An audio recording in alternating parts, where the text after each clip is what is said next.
Welcome to Stretford, Paddock. Today's podcast is brought to you by Surfshark VPN. Now more than ever, our internet reliance has been rapidly increasing. We stream our favourite shows, keep in touch with loved ones, and watch podcasts, not to mention, of course, the football. We'd like to think that information is safe, but as our online footprint increases, so does our need for proper internet security. Surfshark is a VPN service that protects your information by encrypting all the data that you send through the internet, keeping anyone unwanted from seeing it. Another great reason to use a VPN service is often when we're trying to stream something from another country, it can be restricted, so you can only view it from that country. However, using Surfshark VPN enables you to view content that is only usually able to watch from different countries, from abroad. So, for example, if you've got a show or a game that you want to watch that is only being streamed in a certain country, using Surfshark VPN, that will allow you to watch that. So that can be channels and services such as Netflix, X or Twitter, Amazon Prime, all those different channels and services that you may only be able to watch in different countries. With Surfshark, you can simply solve that problem by changing your location. Also, if you do go abroad, you're on holiday, you're on the beach, and you still want to tune in to the Premier League or to any other services that you can't get while you're abroad, well, changing your location back to the UK and using your normal streaming service will enable that using Surfshark VPN. Currently, Surfshark has an amazing deal on. By using the link in the description and the promo code Paddock, which is pretty easy to remember, Paddock, you get an extra 4 months free. Surfshark also offers 30-day money-back guarantee. So use the link in the description and the code Paddock and you get 4 months free. And don't forget, you also get a 30-day money-back guarantee.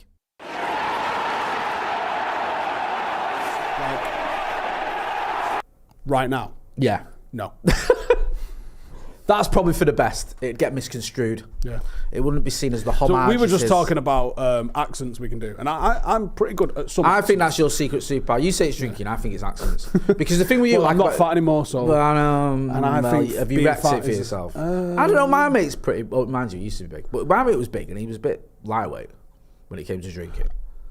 I think when you've gone from being like regular sized to being super sized, the biggest upskilling you get is in drinking, Paddock, and your drinking power. Sorry, the producers just decided to start playing the advert again mid-flow. I haven't had any rages since I've lost a lot of timber, so I don't know where we land. Hopefully we find out. Because you've had the sort of the training of the trifecta of being a big lad, being in the army, and being a rugby player. I mean, if that doesn't mean you can drink, I don't know what I've does. never drank piss, though. Which so I know, which I think there's a lot of people going, really? You've never drank Never piss? drank piss? I used to love them. You know them shows that used to be on in the 90s when TV... We're going to get to 90s in a minute because that's what we talk about. It'd be like, they'd follow like lads that are around on a night out, like in Guildford or somewhere mad, and they'd follow them from bars and they do stuff like that. Like it's a big rugby union thing, isn't it? Yeah. I think that is where it leans into the army a little bit. I mean, I didn't really see it, to be honest. I'd heard of it. I don't get it. It's a very much a rugby union I get thing. like drinking obviously stupid amounts of drink and pouring it down your eyeball or whatever because it's, you know, it gets you levered. But drinking your own piss, yeah, I'm not about that one, to be honest. Pointing out the obvious says, what am I watching then? See, someone's asked a modern question, but I don't... Go away.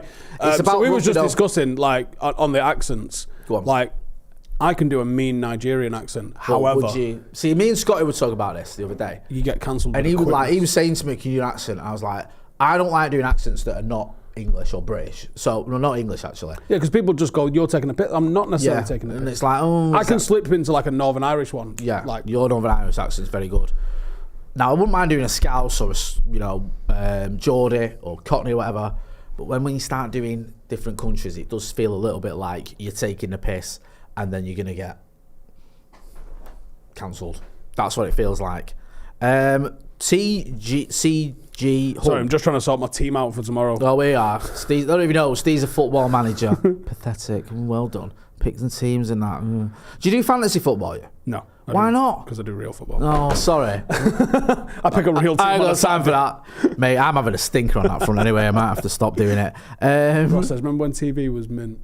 I love that. Joe London UK says, remember when you could do a Nigerian accent, it'd be okay. He's like, that's like utter woke nonsense, isn't it? I'm not sure that's ever been okay. No, I don't know. It's a grey area for me. Someone says, AB says, let's hear your best Belfast accent. My best Belfast accent? Yeah. I can look at Belfast accent right away, so I can fucking knock it out the park. Yeah, that is good. You can tell the difference between Northern Irish, and I think you've done well there. Keith Kelly, welcome to the Academy. Thank you, my brother. Alex Buckingham says, the Nigerian accent is satisfying to do, but as a white lad, it's not exactly PC. That's the full explanation of it. You see, that's what happens. You do that, it gets clips up, someone says something like, look, it's Ste Howson doing whatever, and then you're just doomed, aren't you? Abinam Verma says, I think you can do and not get cancelled, at least do American. Do you do an American accent? You got to do a Boston accent because that's one of the ones that you can get away with doing a little bit, where it's a little bit, it's got a definite quota and cadence to it. It's no one you can do. See, I don't do an accent. I do things like Deliverance. Squeal like pig, boy. Someone said, no, that's awful. Fuck you, so it's not. Do a very Indian Jim accent. McDonald. It probably was a bit Jim McDonald. Yeah, it was definitely Jim McDonald. Do an Indian accent, absolutely I'm not. so precious. I love the fact he's put do a very Indian accent as well. Not just an Indian, right? If Steve started doing an Indian accent, right, we'd have him on his single camera and I'd walk off and I'd be getting off. I'd be on the bus home. I would not be sat here while Steve. The Boston one was a difficult one. You see, when I think of Boston, I got to stay to. I think of some phrases out. That's what you got to do. John F. Kennedy, Bill Burr. South Africa's quite an easy one to pull off, actually. Yeah. No, I think of Invictus. So I'm not doing South African. President. Thank you. Yeah, I'm not doing South African, so you can't cancel me. I'm doing Matt Damon doing Francois Pienaar. So that's allowed. You see, I'm mimicking him, not people from South Africa. Tyson Fury. It's actually the Fury family. I think this is your best one. Go on. Yeah, I haven't done a John Fury one for a while. The John Fury one, and isn't it weird, right? I think there's. I would ring him up and do his own accent to him. To be honest. I think that confusing. He'd be like, "What? Hey, I Teddy man."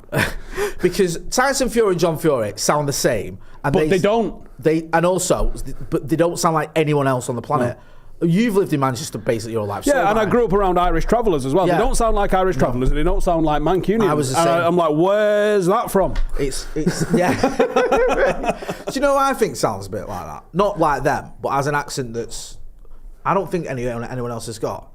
I think Andy Tate's a bit like that. There are parts of Manchester that Andy's accent is. I don't know why I want to say crumpsel. There's very particular parts of town that have got that very. Because that's not my neck of the woods up that. Yeah, because it's like I'm more Salford, Trafford way. But I remember when I first heard Andy, I was like, that's not an accent that's like many other places I've heard in Manchester. I know it's Mancunian, obviously. Usually that particular accent on women and usually outside of Greg's. Yeah, I get that. But also that part of Manchester as well. With their 9 kids. And, and your dressing gown. Have you ever wore a dressing gown at Greg's? Do you know what, right? There is a demographic in this country that will go to Greg's in a pink fluffy dressing gown. Yeah. And I feel like we're missing out. Do you know what? Sometimes, I remember I had to give my daughter a lift once, and I was in my pyjamas and I put my trainers on, and I just jumped in the car. I can't remember. I think she was going to the cinema and she was late. So I was like, for God's sake. So I just literally got in the car. And then on the way back, Mrs. messaged me, was like, can you just nip in Morrison's and get something? And I just thought, absolutely not. No, I can't. I was kidding, and then I just thought, nah, do you know what? It's going to end out. Someone will spot me, and it'll be like, look at Jay in Morrison's in his gym jams. Abhinav says, I've seen white people do Jamaican accent and not get cancelled. I think that's fine. That M. artist, whatever he's called, what an absolute strange cat he is, by the way. Wow, what are you on about? Who's he? You need to. Have you got him? Can we get him up? I can't explain him. M. Artist. Yeah. And what does he do? Don't say he's an artist. What's it like? I don't know what he does. What's this? Yeah, he's hilarious. Basically Ali G without the irony. So where's he from? That's a good way of explaining. Can we put him on the screen so people can see who we're on about? Because they might be like me. You've definitely seen the memes where you're like, tries jerk chicken once. And they show this guy. Right, so this kid, where's he from? See, White Yard is Jamaican though. Where's them artist from? I want to say Cleethorpes. Put him on the screen, please. It says Isle of Sheppey or Kent? He's from Kent. Like Tim Westwood all over again. Oh my God. Roll over, swallow back. Hello. He was a nonce, by the way. Who? Westwood? Oh my God, yeah. Is he really? Turbo. Do we need an allegedly? Do we need an allegedly with him? I don't know if we do. Let me Google. Right, so this isn't the nonce. This is White Artist. Right, let's just keep the can we keep, right? Can we do me a favour, right? I want a new rule of the Brew. Can we keep the lawsuits to one per episode, yeah? Let's not have two on the same episode because it's a bit much, right? Well, there's new allegations have emerged. So we'll throw an allegedly in. He's accused of being a nonce. He's not I don't think he's official. accused of being a turbo nonce. Right, he's accused of being a turbo nonce. I don't think he's been convicted yet. Right? Neither's P, did he? Okay, so we need an allegedly here. What? Good Vibes John says, what's an nonce? Do you know why he said that? To try a Chris Eubank impression. Chris is a Is that Chris or Chris Jr.? No, because Chris Jr. doesn't sound anything like that. Do you know? No, that's Chris Chris Eubank Eubank. is absolutely. I don't know where he gets the voice from. No one sounds like I that. went west there. That wasn't right. But he's an original I love Chris Eubank. He is an original cat. So when he got booed at Old Trafford, because everyone liked Nigel Ben's politics, because I love that, mate. Because I always love politics. I thought Nigel Benn was Mancunian for a bit because of that. Because of the Paul Ince thing, yeah. He was funny. And he's not. No. He couldn't be less... I found that out about a week ago. How did you not know? How did you not know Nigel Benn was from Ilford? He's so Essex. Yeah, I know. And when you hear him speak as well. He's Yeah. got a funny accent too, to be fair to He him. talks a bit like that, doesn't he? He's Yeah. like, he was as thick as two short planks.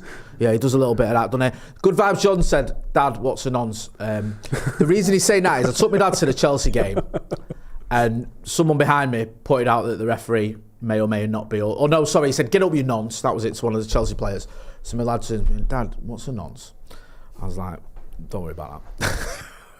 Ask your mum when you get home. She'll explain all that to you. Eubank has an area accent and that. Eubank's accent's weird because he grew up in... Was he from Brighton, then he moved to America, didn't he? And then moved back. So he's a... And also, he's a bit of a character, isn't he? Yeah, he's absolutely a character, but he would have probably been accused of being a bit soft and all sorts of stuff by speaking the way he does. He was harder than a coffin nail. He was hard. He was hard. That was great as well, because you used to have those fights on normal telly. When we had like Nazim Hamed. Ricky Hatton was on normal telly, and then he went on to Sky. Yeah. Tyson Fury got big on normal telly. It was like the likes of David A and Amir Khan that ended up just getting locked off onto Here's a good one box for you, office. because we love the 90s. In the 90s, who was your go-to fighter? Was there a fighter you always used to love watching? Because Eubank was massive. I used to love Eubank. It probably was Hatton, really. Really? Which was back end 90s. Yeah, that's more notice for me. It was Tyson and Roy Jones Jr. probably. Oh, Roy Jones Jr. Do you know what? It saddened me when Kawasaki beat him. Because he was a shadow of the former. Because Roy Jones Jr. I think was he's still untouchable. fighting now, you know, Roy Jones Jr. God, he probably is. I think you're right. And he's got to be about... He's about 50 odd, isn't he? Yeah. Roy Jones Jr., when he was up... Have you ever seen as well? Have you ever seen the Olympics? No, If you watch it, you'll get angry. Because it's he gets fights robbery, isn't it? It's the biggest robbery you'll ever see in anything. So he's in the 1988 Seoul Olympics, right? He's fighting someone from Seoul. The judges are from Seoul. Yeah. And like the winner is... Christmas tree. Yeah, the winner is from Seoul. Our kid from Seoul. Yeah, and this is before, you know, they've got the point system now, the scoring system where you press a button, and they brought this in because of that. It was just like he won. Yeah, and Roy Jones Jr. got fighter of the tournament of the games, yet didn't get a gold medal because they give the gold medal to the kid from Seoul. Yeah. He just batters it. He went from middleweight to heavyweight as well. It might have even fucked about at super heavyweight at one point. Yeah, too. he did. It was like Definitely definitely no because he steroids, beat like thingy, didn't he, James Toney in his prime. He was like the middleweight back in the day was just unreal. So what am I looking at? What he fought? What? Yeah, he fought Mike Tyson. He fought Mike Tyson. It didn't. I've Was that like I've they- seen they- better fights in the commercial. Like Yeah. that was awful. That. Is that like they stood in the ring and shouted at each other? That was Bayard. Like, he was never going to be a winner. So, fight. He's 56 now. When was his last fight? Roy Proper Jones. fight. How old is Pettis? Not that old. 30s maybe. He fought 2 years ago. So he fought when he was 54. Why are you fighting when you're 54, man? Like, seriously. I know George Foreman fought when he was 45 won a title, but that's not 54. Marco Antonio Barrera and Prince Naz. Do you know what? Prince Naz. Anyone who didn't like Prince Naz in the 90s was wrong. That little corkscrew uppercut. Yeah, he was mint on it. Because he was very much showman, but actually, I saw a Look at the state of that. Can we put that on the screen? And someone's uncle's got a bit giddy at a fucking barbecue. That's what that fight was. Someone brought up something that the family did and they shouldn't have, and it all went off in the garden. Jack Slack did a fantastic breakdown of Prince Naseem Hamed from a technical point of view as a boxer, because I don't think he ever got like a technical breakdown or the respect he got and deserved as a boxer because of the showy angle of it. Yeah. But to me, that's just selling fights. Yeah. And you either loved him or hated him, and he was kind of like an early forerunner for Floyd Mayweather in that sense, where he's like, I don't give a fuck, you'll tune in to watch me lose, but you'll pay and you'll tune in. And I think Prince Naz kind of got that a little bit. But from a technical point of view, some of the angles that he threw punches from, Ridiculous. Jack Slack did a comparison and shown like boxers from the 30s and the 40s and the 50s and the 60s, and like he shown like Sugar Ray Leonard doing stuff, and then Naz emulating it, and he was like, he was a fucking student of boxing and never gets the credit. He gets just tarred with this like prankster kind of attitude, but Prince Naz was an elite striker. Wasn't it weird with Prince Naseem? And he weighed about, what, 4 stone or something? Like, he was because tiny, wasn't he? And then he was not tiny after a bit. Yeah, because, mate, he did not look, I mean, look at that. Yeah, he's a big fella there. And he's about 5'6". Yeah, well. he's tiny. Yeah, you're right. But it was weird with Naseem, right? Because he won like all his fights. Then he had that one loss to Marco Antonio Barrera, as you was mentioning. Then he came back and had another fight. And then he never retired. He's never officially retired. He just stopped fighting, never didn't he? booked a fight, yeah. And like, his last fight was 2002, so I think it's safe to say he's not going to... All right, Abhinav Verma, who does the better Trump accent between you two? Can you do Trump? Yeah, but I need to work up to it because there's your nose and like there's so beautiful. You got to throw in the head movement and everything. Yeah, it's. I want to see actually the Art of the Deal, because that film that's on about him when he's in the 80s in New York. But I think you're right. If you just go straight into it, you've got to work up to it and get going. But it's quite an easy accent to do, Trump, innit? It's because it's like... It's more mannerisms. It's mannerisms, and Shane Gillis does a class one. He doesn't even sound that much like him, but his mannerisms are so on point. It's the wording and phrasing. Yeah, and the way, the faces that he pulls. Because Trump's always doing that, innit?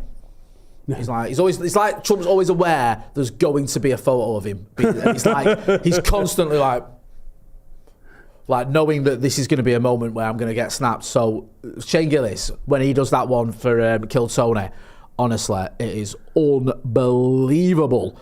So we'll do a members vid or something with accents when we've worked up to it and when we can edit it. We won't do it on a live because we'll ruin it. Because then you're going to start practicing and you'll get trolled and it'll be rubbish. Aussie in the Sky says Arturo Gatti, lads, was an animal. Brilliant fighter. Have you ever seen the film The Fighter, by the way?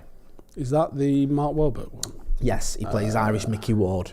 Yes, I have, yeah. Yeah, it's decent and it's based on a true story. With Christian Bale? Yeah, Christian Bale plays. Someone asked me this. This is the question I got yesterday, actually. This is going off on a tangent away from Nicolas Cage. Have you been on this channel before, this podcast? So going away from the Nicolas Cage, who is a actor that you go, he's in it, I'm watching it? That's a great question, that. I got a few. One of my mates, by the way, thinks that there's a conspiracy about Gene Hackman yesterday, but I'm not getting into that. Right, look, we've had 95 he was, by the way. 95, right? Avoiding the conspiracy theory. It's time. I know. Do you know what? I'm done. I know. I don't think I've got 95 years in me. That's another 50 years for me, that. Do you know what I mean? Like, that's like me having not lived half of my life yet. What you've lived up to now, but not at all. I know. Come on, man. I'll be a broken man by the time I'm 80 if I make that far. We don't get into conspiracy. Gene Hackman's one, though. Gene Hackman's up there with an actor that... Has he had a bad performance in a film? No, he's not had a bad performance. He's had a few films. I think he did that thing where he was going through a divorce, or he had a divorce, and he did a lot of films. Just book me. Yeah, I'll do that. What are they paying? I don't need... In cash? Yeah. I need to see the check, not the script. Yeah. Like, that kind of thing. I've got to wear a wig? No, whatever. Yeah, he did that in the Birdcage, didn't he? I've got just as a woman. Yeah, fine. Not a problem. It's cash up front, though, yeah? I'm in. John Officer says Daniel Day-Lewis. He don't count, though, right? No, he don't count. Because he does films like once every 6 years. Yeah. And he usually wins an Oscar for him. Like, you want someone who does films quite regularly. It's like saying Fergie's a good manager. Yeah, and yet, whenever he's in a film... Do you know who is almost up there, in a way? I know I'm not exactly selling that. Tom Hardy's up there. Yeah, I was just gonna say. I think Tom Hardy's pretty reliable. Yeah. I He's in do. something new on Netflix coming soon. It looks American. I know that's not. But really he's another bit of an oddball, and he like didn't he take a break to go and be a karate person, jiu-jitsu. But He like, fought my mate. yeah, did he? Yeah, he fought my mate. Oh yeah, I think we've had this conversation. But he actually did it proper, didn't he? Yeah, and it was like still big in the game, if you like. It Yeah. supports a lot of military charities that do jiu-jitsu as part of what they're doing. Real I have charities, a like that. suspicion Tom Hardy's all right, like as a person. I get the vibe he's all right. Yeah. Like he did it. Like I remember he was on the dog program with Paulo Gray, and he came across just like like full of love of dogs. Came across as someone who's just pretty sound. Do you know what I mean? I've seen a couple of other bits he's done where you think, yeah. One of the best replies I've ever seen for anyone in an interview as well. Someone was like, "Are you gay?" And he was like, "The fuck has my sexuality got to do with anything?" It was just such a brilliant way to answer. Oh yeah, remember? Yeah, because the guy was trying to beat around the bush, wasn't he? And he was like, "If you want to ask me if I'm gay, why, is that what you're going to ask me?" Yeah, it was a brilliant answer. Yeah. I remember it being a brilliant answer. And Yeah. I was like, "That's fucking." He didn't actually answer the question. No. But did it in such a fucking kind of like charismatic and like made the guy look a right knob kind of way. Do you know what I was watching the other day that he was in? You're going to know as well. Wait, who? Tom Hardy. I don't know. Peaky Blinders. You're not far off. Band of Brothers. Yeah. He's in that. He's in a very small scene, couple of scenes. Yeah, he's in a couple of scenes, but I've started rewatching it. Yeah. Someone else that Angela Watts says James McAvoy is so versatile. He's in Band of Brothers as well. Jesse Eisenberg's good. Oh, Stephen Graham's good on. He's in a new thing as well. Stephen Graham is fucking elite. He's amazing, and I remember I was chatting to Andrew Ellis, and he was like, "You obviously worked with him a few times." Yeah. Yeah, Stephen It's like Graham's up there. Leonardo DiCaprio for me is one. Yeah. Do you know what? Leonardo DiCaprio don't get the credit he deserves because he's a bit of a pretty boy, to say the least.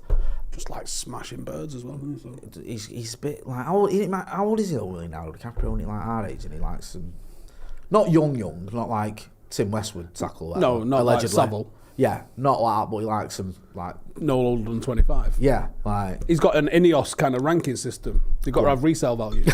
He's 25 and under, first contract. yeah, sort of 27. Forget that. I'm not going to be able to resell that. Fassbender, he's in that as well. He's in. These are all Band of Brothers alumni. Band Brothers killed it, didn't it? I mean, Jake Gyllenhaal's not a bad one. He generally delivers. Yeah, he does actually. He's been in a few bangers.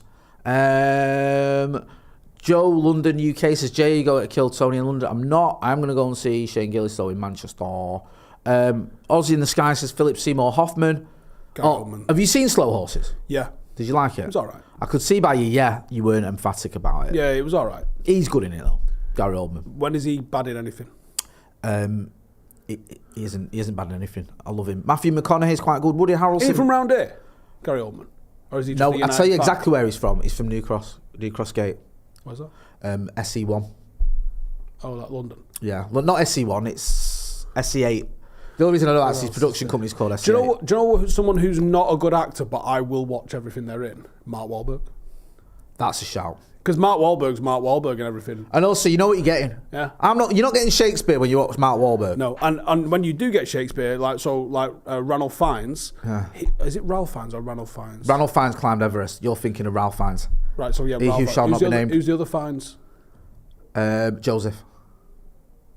Which one am I thinking of? Who's the actor? Ralph, right. Rafe Fiennes. I think he's Ralph, but we call him Rafe because he's posh. That's what they do. He's Voldemort. Right. You're not into Harry Potter, are you? No. Right, neither am I, but I know it because everyone in our house loves it. Okay, so that guy. Yeah. I just watched one about the Vatican. The Covenant, is it? That's it. Yeah. He can act his dick off, mate. Because I'm sitting here going, why am I watching this? Did you know what happened though? Do you know what's happened though with the Academy? Because they were speaking, that the Academy votes for the Academy Awards, obviously. I'm sure you're aware of it, just for the viewers that aren't. So people, when you join the Academy, you get to vote for the Academy Awards. So he's been nominated for an Academy Award, and the people thinking he's got a good chance of winning it. As you just pointed out, he can act his dick off.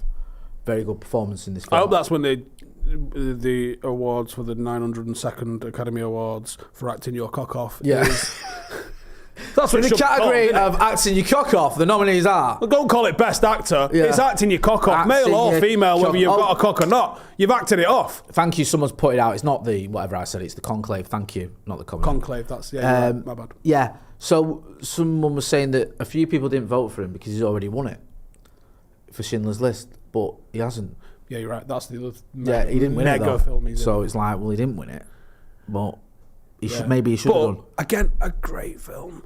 Yeah, he's a good one. There's a good one for you. Ethan Two Guns says, Steve, have you watched In Bruges? He's amazing. Yeah, someone just put Tommy Lee Jones underrated. Tommy Lee Jones is in something that came on after I was watching Conclave the other day. So like on Amazon fucking Prime, shit just starts playing that you don't know about. Something came on. Yeah, it's usually erotic films as well. And it had... Well annoying. I'm going to have to Google it because it was... I was watching it. It's about Tommy Lee Jones, who's a... Spoiler alert, he's got stomach cancer and his son's a fisherman. He decides to do a little bit of drugs because his fishing thing gets... Mint! Really? Right. Tommy Lee Jones, he's got... cancer and he's a son's a fisherman. He looks rough in it as well. And Does you're it? like, yeah, it's fucking class. Yeah, a few people. Steve M says... Altman says Mark Wahlberg's my Nick Cage. I can see that. I wouldn't hate you for that. No. I get that. Denzel in Gladiator 2 was so fucking bad, Nick Cage levels of acting. Part of me does want to defend Denzel because he's so good. But that film wasn't good and he wasn't good in it. I think it's safe to say that. We went to the cinema to see it. We all had high expectations. Me, Joseph and Steve went to see it. And yeah, it wasn't good. It's called Finest Kind. What? Finest Kind. Finest Kind? Yeah, it's got Ben Foster in it. Not the goalkeeper, you know? No. Jenna Ortega in it, Tommy Lee Jones, and a load of other motherfuckers. It was good. Do you know he was quite good? But he's in a lot. But he's actually in a lot of good stuff as well. Jesse Plemons. Jesse Plemons. He's the guy, right? You think, I don't know who that is. And then when you see him... he's in about 100 films. Yeah, but he's actually like him. He's in a lot of good stuff. Yeah. Like he's in loads, but like he seems to pop. And he was in like Breaking Bad for a bit. He's been in loads of different films. Have you not seen that? There's like a poster of like it's somewhat along the lines of I'm watching any film these lot are in, and it's got like I can't remember his fucking name now. The guy from Prison Break, the FBI guy. Oh, William Finchner. Yeah. That category of actor that are in all sorts, but you never know the name. He's that guy. Yeah, no, he is. Jesse He's Plemons. right in that everywhere. lineup with all of I was those watching guys. a film the other week about Lance Armstrong, and he was in that. He popped up in that, and I was thinking, fucking hell, he gets about a bit. And then there was another one, Christian Bale in Vice, is really good, by the way. He popped up in that. Jesse Plemons in Game Night, brilliant. Chadwick Boseman was good. R.I.P. Yeah, he was. He's fantastic in Black Panther. Pitt's got it. Brad Pitt doesn't get the credit he deserves because he's a handsome motherfucker. But he can act his cock off. He's done a few good films, hasn't he? As well, Brad Pitt. Safe to say, like. I think what he does in Snatch is outrageous. Fight Club is one of the greatest films ever.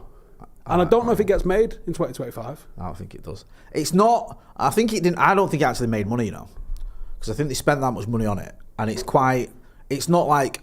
Obviously, it's got Brad Pitt in it, so it's going to make some money, but it's not like a Marvel type film. It's got Meatloaf with size eating, isn't it? Yeah, it's mental. Imagine trying to pitch that. Do you know what I tell you? We're going to get Brad Pitt, Edward Norton, Meatloaf with tits, Helena Bonham Carter. Yeah, all right. I'm in. Yeah. It's 70 million. Go make it, son. He's good in that, though, Edward Norton. Edward Norton's another fucking like... American History X. Yeah, you just book him and he just delivers. Mate, he's so good in that film. It's fucking ridiculous. Oh, someone said Harrison Ford. I think he is one of them. Oh, that's producer Ben said Harrison Ford, by the way. Harrison Ford's all right.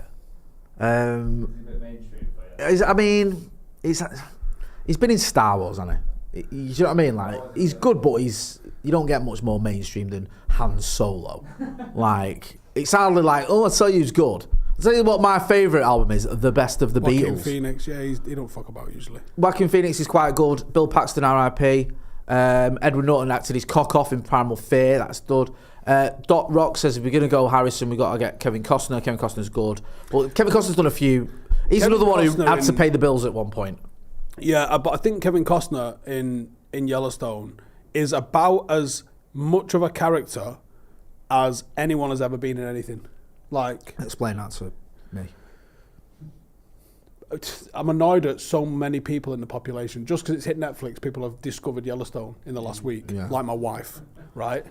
Because her mum was like, "Hey, just." I love the fact. So you were saying to your missus, for about 4 years, because you convinced me.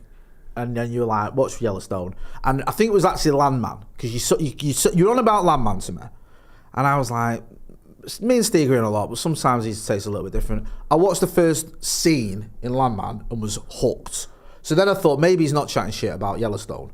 Started watching Yellowstone, of which there were like 5 seasons or whatever. I was playing catch up. Got hooked on that, and next thing you know, Janine's done like 4 seasons in a week. Yeah, I didn't quite do those numbers, but it wasn't far off. I did watch Yellowstone like back to back for like a month. Kevin Costner in Yellowstone is, I think, the closest anyone has ever been to being to an actor, and a well-known actor as well, because sometimes you get unknown actors that you go, he's that guy. Yeah. Kevin Costner is John Dutton. Yeah. Like, and there's no 2 ways around it. There's never been a man and a role have been hand in glove as much as those two are. It's perfect, and he is perfect at it, and he just delivers and owns every single scene of it. It's sensational. It is sensational because you know what I like about that? In many respects, there's a lot of things you can look at and you go, John Dutton, he's not necessarily dead likeable. In the, you know what I mean? He's not. Bit of a knob. Bit of a knob. Certain things he does, he don't really like to agree with. But Kevin Costner gets you buying into it because you start seeing it from his point of view. And you go, actually, what's this guy trying to do? Keep his ranch, his farm, his ranch, his land. You get it. Dan says, does Yellowstone stay consistent or does it get a bit shit? I think it got hit with the writer strike and stuff, and I think like there's one scene that I think you might, or one episode in particular, I think, where you go. Is it season? Yeah, there's one or two, but I don't think it's not like anyone who watches The West Wing, right? who watched The West Wing, there is literally a moment in that series where you can go, Aaron Sorkin no longer works on this show. It's like it goes, let's just turn into Hollywood County. Like they changed all the colour. Yeah, honestly, it's like, he's not involved. Because he was like, not just the writer, the creator, he was all over it, and then he left at like season 6 or whatever, and you can tell it just starts going silly. That doesn't happen. Right. And you could argue that season 5 hits you with a whammy. If you don't know why.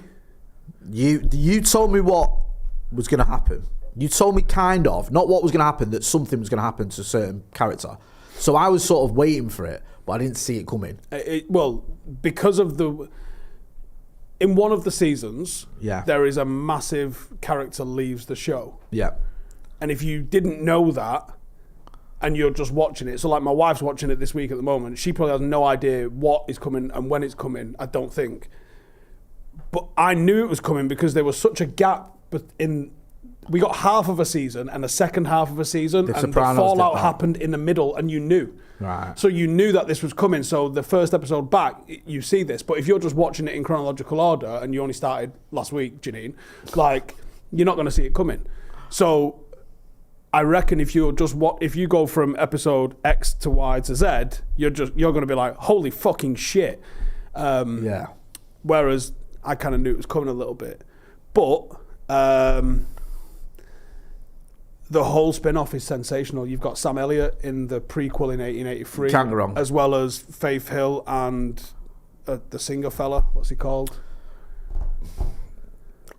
No, go on. I don't know what he's called. What's it called? 1878? 1883. 1883. 1878 was when United were founded, isn't it? Right, let's have a look at the cast here. Tim McGraw, that's it. Unbelievable, just some country singer kind of cat. And that's Tim McGraw. Unbelievable. Yeah, but he don't look nothing like it in Yellowstone. He's outrageous. I didn't know that was Tim McGraw. He looks like some sort of fucking Western Chippendale kind of fucking he does, cat. doesn't it? I've seen him in a few you things. Throw him into this and he's unreal. And then Faith Hill and him are fucking brilliant in 1883. And then in 1923, which is the prequel that comes after 1883, you've got Helen Mirren and Harrison Ford doing an absolute madness. I love that. I love it when you get older actors and they're just in something. That's this like entire that. thing. He's got Nicole Kidman in Lioness. I mean, even John Dutton and Kevin Costner are that. Yeah. There's supposed to be a 1944 coming, which is what happened to all of the farms in Montana during the fucking war. Oh, don't. Which is meant to be Matthew McConaughey's. Oh my God. Can you imagine? Cock's out already. Press play. There's going to be no content on any of our channels for about a month. Yeah, we might just fucking do Taylor Sheridan watch-alongs in the future. And Billy Bob Thornton in Landman. Fucking stop it.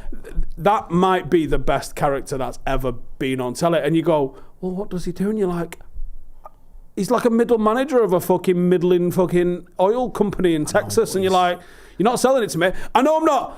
Watch it though. Do you know I love in that? John Hamm. I love him in that. He's they're all good. Demi Moore. Everyone's sensationally, class. yeah. Ali Larter. You don't even realise it's Demi Moore. No, it's so good. Alex Buckingham, who's been a member of the 1351 months, which is amazing, by the way, says Taylor Sheridan. This is where we might lose might lose the. JW says Arnold Schwarzenegger, right? Have you seen the AI Arnold Schwarzeneggers singing Biggie Smalls songs? No, but I feel like I need to. Like, this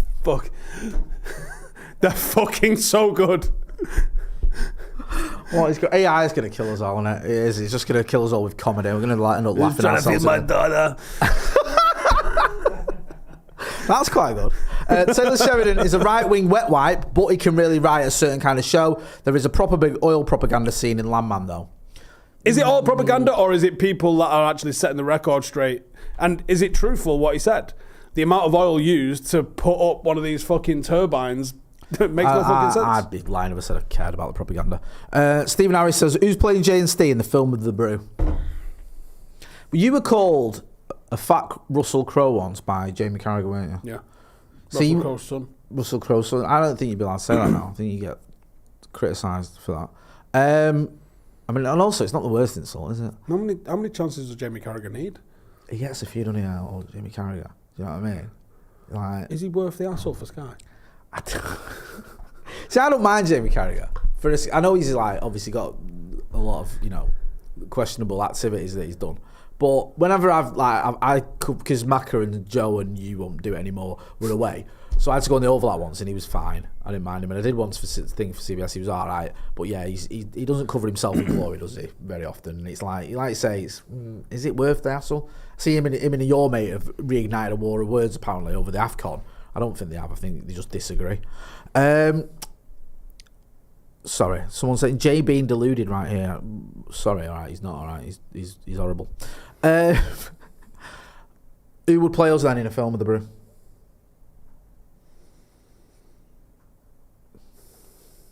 Try and figure someone really funny for you. Ashley Young. Ashley Young, yeah. You wanted me to dress as Ashley Young once, didn't you? For a fucking intro you were doing on your other channel. Do you remember? He wanted me, right? This is what he said to me when I've got a great idea. Yeah, did it involve the Cruyff turn? No, it didn't. It involved me going to Manchester Airport in a United kit. Oh yeah.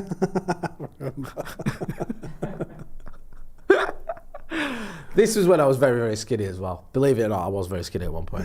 Yeah, Steve wanted me to pretend to be Ashley Young getting a flight out of Manchester, and I think he was going to drive me. That was going to be the joke. I still need to see you two on a podcast together. Why has that not happened yet? It's not me that's not doing it. Work it out then. Work it out. Stevie 86.8 says Keanu Reeves. Have you ever seen a performance in a film that's ruined the film for you? Yeah, loads.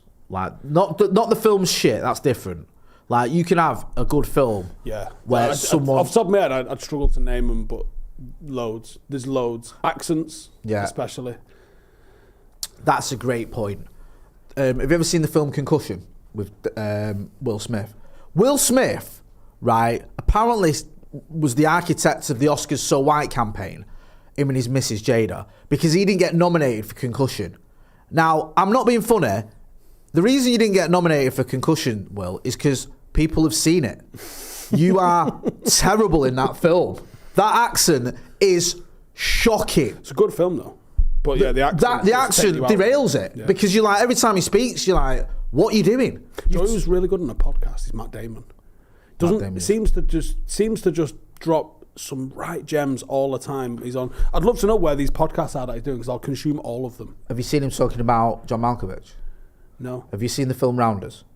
No. So in the film Rounders, right, John Malkovich plays a Russian, and Matt Damon does this thing in the podcast where he's talking about working with John Malkovich. And if you watch Rounders, John Malkovich turns up and decides to do a different film from everyone else. Okay. So his accent, I guess he thinks it's Russian, but it ain't. But I couldn't tell you what it is. He talks like this, I know, it's you have to see it to believe it. Pay that man his money. It's like bizarre, right? So it's like Sacha Baron Cohen Yeah. trying to be offensive. Genuinely. So Matt Damon in the podcast says, we were all waiting for John Malkovich to turn up because it's John Malkovich, great actor. Just between us. I think there's no one else here, so. Go on. We might have had a player at the football club that I manage. Go on. That when he first introduced me, spoke like that, and I went, he weren't joking. Oh my God. Did you... He fully, my wife. And I was like... We like, that's very good. Anyway, what do you mean, what's very good? And he's like, can I play on the Saturday? I was like, oh, shit. Did you start talking to him in that accent, think he's messing about? Yes, you can. And he's like, yeah. And he's like, what? Why you talking like that? Ah, shit. That's what John Malkovich's like. And Yeah, he was from Boston. he was actually, wasn't he? No, Blakely. So Matt Damon talks about it. What, Blakely Boston border? And he says like they're all waiting for him to turn up. Then when he turns up, he starts talking like that, and everyone's like, "What are you doing?" Matt Damon does a bit where he's talking about Jack Nicholson and is it Scorsese did The Departed. The Departed, yeah, and the way they shot the She Fell Funny scene with Jack Nicholson. Fucking He adds to it, doesn't he? masterclass. He adds to it all and the it's time. all Jack Nicholson because he says this. I think he says the script says they shoot her in the end and they walk away. Yeah. And he goes, fucking keep rolling, and they just keep adding and adding and adding and adding to it. But the way he describes it's so entertaining. Yeah, because Matt Damon says that Jack Nicholson says to him, the reason I've had such a good career is not because I'm a great actor, but because I'm a great writer. Yeah. Because he adds lines to his scripts. And wasn't it like, there's another good one with Jack Nicholson where I think it's Rob Reiner who directed him for A Few Good Men. Said they ran out of time with him. So Jack Nicholson had like, it cost him like $5 million and they had him for like 4 days. Like genuinely, it's insane. They had like the bits in Cuba, in Guantanamo Bay, and then they had him for like, his contract was like literally almost £1 million a day or whatever. And they'd gone over, not because of him, and they were running out of time with him. And he ended up staying anyway. I mean, this isn't me and you staying a bit after the Brews might be finished. This is like a guy who's on £1 million, but he stayed. And I reckon I could probably do a bit of OT for $1 million a day. And it was like, but he weren't getting paid for extra. But he said to Rob Brown, he said, don't worry about it, I just love acting. And he was like, they were all panicking, thinking he's going to just like, we're not going to be able to get what we need from him. He's obviously just fucking acting. Hell of a film, that, by the way. That is a hell of a film. That's a class film, that, innit? That's Aaron Sorkin. Yeah, that is really good.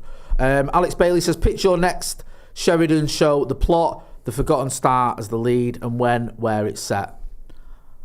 Taylor Sheridan, next show, I don't know.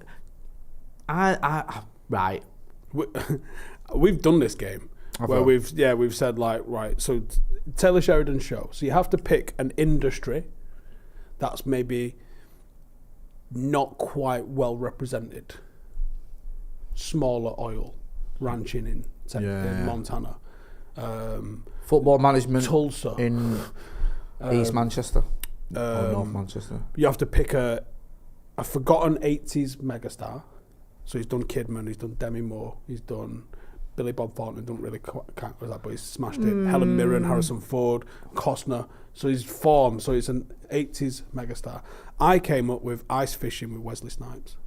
That's not bad. That's good. That you could smell that being Taylor. Yeah, that's really good actually. With a Native American twist. Yeah, because you've got to have the Native American twist. So Alaska, I think you've won that. Alaskan Ice Fishing with Wesley Snipes. Wesley Snipes is a good one. Yeah. So you want someone like that. Yeah, so go on, what's yours? Give me your next. Yeah, give me yours, because that is really Taylor good. Sheridan show. I could see it being like New York. It's New York's too obvious. You wouldn't do New York. He'd do Buffalo. It's got, Buffalo. Or Atlanta. Yeah. Something like that. Something like, Oh, Tom Selleck is a fucking right shout. Oh yes. my God. Maverick himself, not Maverick, Magnum himself. Yeah, Tom Selleck. That's Tom Selleck is a crop duster in You're very good at that. Wyoming. Yes, obviously. Oh my God. And there's a Native American vibe going on. Emilio Estevez. North Dakota. That's a good one. Yes, quite like that. Yeah. Yeah, driving range golf with Kavanagh. That's very Bill good. Murray. Bill Murray. Ice Cream Man in the Scottish Highlands starring Michael Bay. Gary Busey. Steve Guttenberg. That's peak 80s, that, bro. Yeah, what was that? What was the ice cream man in the Scottish Highlands starring Michael Bitt? Liam Clark, you've just won. Michael Douglas, yeah, that's the one. Yeah, therapist with Michael J. Fox in rural Wisconsin.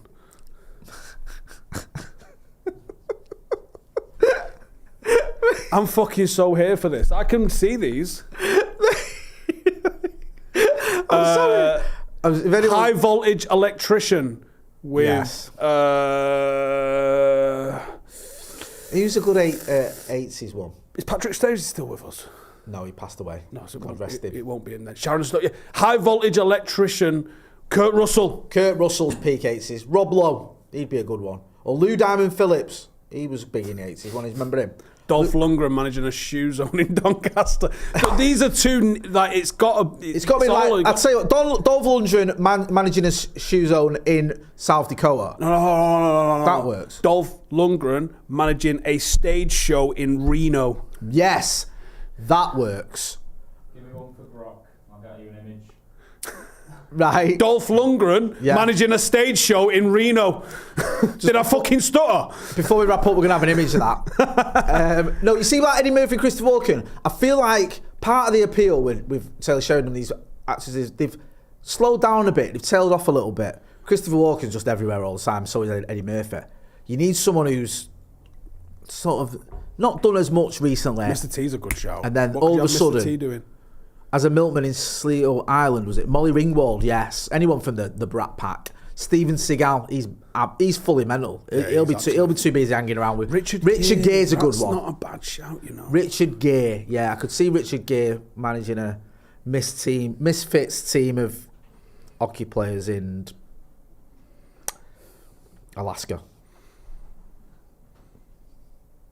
No, I'm on one here. We've got one. I think a grassroots ice hockey team. Yep.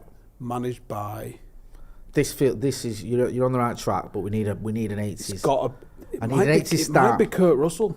Kurt Russell managing a forgotten, formerly great, now dog shit team of absolute misfit Sunday League level ice hockey in Vancouver. That sounds good. Yeah, I think we can go Ottawa. for that. Where's Ottawa. I mean, we can go with Ottawa. No, Javier Bardem managing a bullfighting ring in Kettering. Chevy Chase is a good one because he was peak 80s Chevy Chase. Might be Bill Murray. I think with Bill Murray's though, he's still quite relevant. He's cool. He's actually cool, isn't he? He's got to be cheesier. Yeah, that's just Dolph Lundgren looking like Dolph Lundgren. Yeah, it's just Dolph Lundgren. Yeah, you need some sort of, I don't know, reference. Let's make it like a rundown, tired, forgotten. He's trying to make an image on Grok, so I'm trying to give him some keywords here. Bubba Bay says, "Hi, joined the video late, so I'm enjoying the nostalgia retrospectively." Kevin Bacon. Detwork says, "Gene Hackman." I'll tell you something, brother. Kurt Russell never really drops off. Don Johnson's a good one. Don Johnson pops up now and again in some good films, though, doesn't he? He was in that Ridge film that I told you about. Kurt Russell never really dropped off, did he not? Anthony Michael Hall is in Robin Williams is Reacher. no longer with us, mate. Richard Pryor passed away years ago. ago. Robbie Williams. Anthony Michael Hall is in Reacher. In the new Reacher. Have you watched it? Not yet. Right, well, he's in it. Right, we're going to wrap up here anyway because I need to go. Yeah, Grok's not really giving us a good one. Christopher Lambert as a road sweeper in Bath. I think that's a good one, that. What are you up to this weekend? Where's the game? Tell the man, Dan. We are playing in Withershaw away. Oh. Against they used to be called the Amis, and I nearly called them the Amis again, but it's Withershaw FC because it's Town and FC. Right, yeah. They play on the same street, you know. Do they? Or road. Road. Yeah. It's an A road. What time's your kick-off? 2 bells, J. Walton Cup. So hopefully go and get that done, and then delay all of the misery hopefully till Sunday. Right, okay. Go and check him out. You know where to find him. I'm just about to drop whether I'll get it out tonight or not, I don't know. I'm dropping a members video and a Patreon video. Yeah, basically, like I did a couple of videos after the game talking about fucking hate making United content. I don't know if you could tell by what we've just done for the last hour. Yeah. And I normally get like 300-400 comments per video. 2,500 comments across those last 2 videos. A lot of people kind of going, resonates. People don't really want to fucking talk and listen to. Well, this is United me. and stuff. The reason me and you get along so well is because whenever you're like, I don't really want to talk about United, it's like, yeah, fine. Do you know what I mean? And this is why like, people sometimes ask, like, oh, why Steve not been on the channel for a little while or whatever. Don't want to be. Yeah, and my attitude is if you don't want to. Yeah. Part of the perks of owning the channel is when we don't want to do it, we don't have to. So I get that. So I asked for a lot of questions and said, like, I put it into the viewers and said, like, what content would you like to see me do? A lot of people talked about the history stuff, really enjoyed that, some of the scouting stuff, and just being me, I guess. So I've got a video coming out, hopefully in about the next half hour, which is talking about youth development, something I'm passionate about, and very close to what I'm trying to achieve with this football team. And then I've done like a solo podcast where I've answered a lot of questions. People are like, what football books do you like? And is it a 5-hour special then? Bloody hell, what football hours. books do you read? Jesus so it's a Christ. video on YouTube membership and on Patreon, but I'm going to try and upload it for Spotify as well for those who just want to listen. So I got a bit of energy off some of the replies that we got. Most of the replies were the same sort of shit, to be honest. So that helped that. I've had a couple of days where I've just been all in my own fucking head, and it's not, me and you were talking about this before, Yeah. it's not in any way serious, I'm just a bit fucking moody, and it's allowed. No, it is. And, it's good that you can be honest about it and just say when, you know what, not really feeling whatever in a minute. I've been upstairs doing the Brentford papers. Yeah, so I did some research into, like, Brentford have, quite famously this week it's come out that they've spent 13 million on like PhD studies into football analysis and this, that and the other. Well, I found 37 different sources which reference them. I've not read them yet. But I'll probably do some content on those as well when we find out what it is that they're actually talking about, because I find that genuinely interesting. Yeah, man. Well, there you go. Go and check out Steve's channel. Go and check out Stretford Paddock FC. You know where to find me. We're going to be back over the weekend. Hopefully we can get your reaction. Hopefully you're feeling a bit more up to giving us a reaction to the Fulham defeat. Also, the preview, I think, for that game is going to be out in the morning, I believe. Yes, it is. So if you're not doing, subscribe to this channel, subscribe to Steve's channel, go and check out Stretford Paddock FC. Big thank you to Surfshark sponsoring us. That's been Steve, I'm Jay. This has been The Brew. Thanks for watching.